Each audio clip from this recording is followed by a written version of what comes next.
গাজরের হালুয়া নিয়ে চলে আসছি।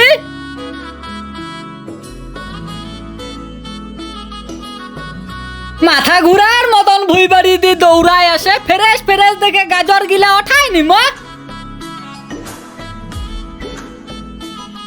2 বোঝা গাজর নদীত ফিক্কে দিয়ে গাজর দিয়া পানি ধুয়া নিম।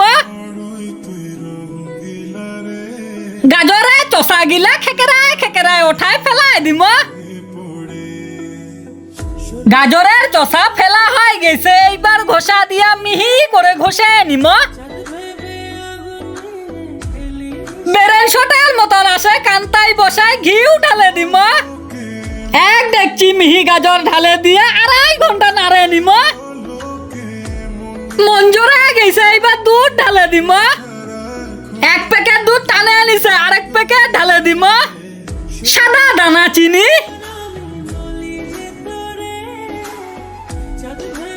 কিশমিশ, নারিকেল, তামাল কিছু ধোয়া হয়ে গেছে, আরো 3 ঘন্টা নাড়ে নিম। হয়ে গেছে হালুয়া, হান্ডি থেকে ওঠায় কান্তায় ঢালে থুম। হালুয়া সেই হয়েছে, খাবেন তে আইসো, খাওয়া দাওয়া শুরু।